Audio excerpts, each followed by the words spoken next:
درود رفقای خوش‌ذوقم، آماده این یک غذای خاص و متفاوت رو تجربه کنین. این غذا نه حلیم بادمجونه نه کشک و بادمجون، یک غذای جدیده، یه انفجار تام توی هر قاشق. بریم که با همدیگه درستش کنیم.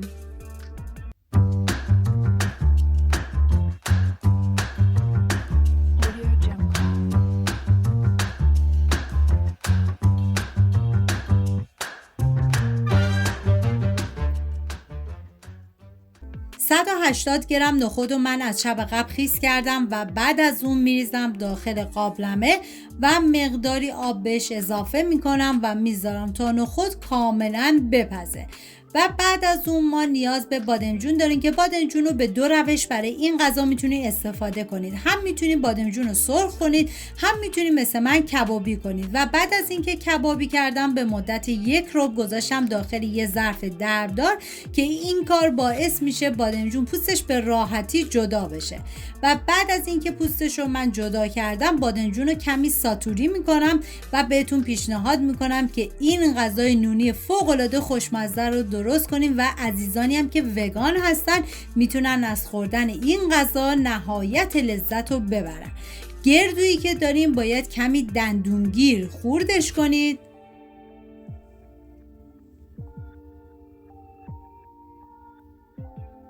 و ما نیاز به پیاز داریم که من از 5 عدد پیاز استفاده کردم و به صورت اسلایسی ریزش میکنم و سعی کنید که از پیاز فراوان استفاده بکنید چون طعم این غذا رو بی نهایت خوشمزه میکنه.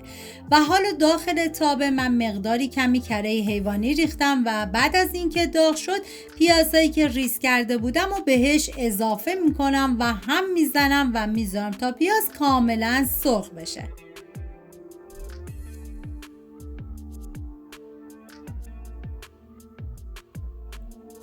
و حالا ادویه ها که شامل پودر گشنیز،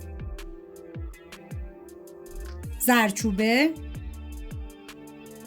فلفل سیاه و نمک هست بهش اضافه میکنم و هم میزنم و میذارم ادویه ها تف بخورن و عطر ادویه ها آزاد بشه. ببینید چون ما برای این غذا از کشک استفاده میکنیم، اگر کشکتون نمک داشت دیگه نمک این غذا رو حذف کنید که شور نشه. و بعد از اون نعنا خشک و پونه خشک رو من بهش اضافه میکنم و هم میزنم و میذارم یه تفت خیلی مختصری بخورم. و حالا گردو خورد شده رو اضافه میکنم و دوباره هم میزنم. ببینید از همون مرحله اول که ما پیاز میذاریم سرخ میشه تا مرحله آخر باید زیر حرارت همچنان کم باشه. و بعد از اون بادمجون کبابی شده رو بهش اضافه میکنم و دوباره مخلوط میکنم. ببینید این مرحله اضافه کردن مواد باعث میشه که یه تفت مختصری میخوره و مزه ها کاملا به خورده هم میرن. و حالا نخود پخته شده رو بهش اضافه میکنم همراه با مقداری آب نخود. هم میزنم تا کاملا با هم دیگه مخلوط و یک دست بشن و نخودم یه تفت مختصری بخوره.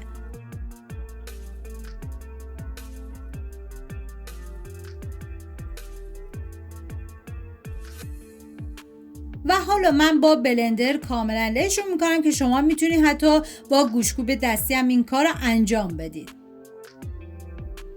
واقعا یه ترکیب عالی و فوق‌العاده خوشمزه.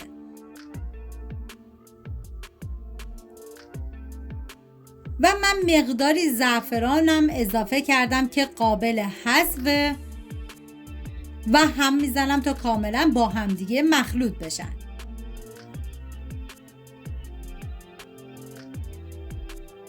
و بعد 4 قاشق غذاخوری کشک رو من با آب مخلوط کردم و رقیق شد و به این موادم اضافه میکنم.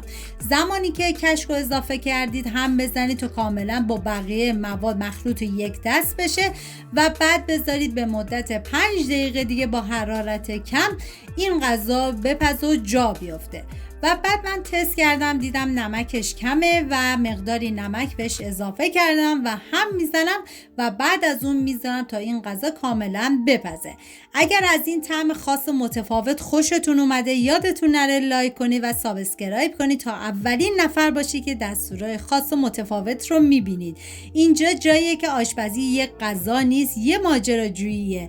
اینم از غذای خوشمزه ما. در آخر من با پیاز داغ و نخود و کش تزیین کردم. امیدوارم درست کنید، در کنار خانواده از خوردنش لذت ببرید. ممنون از همراهی همیشگیتون. تا یه خوشمزه دیگر، بدرود.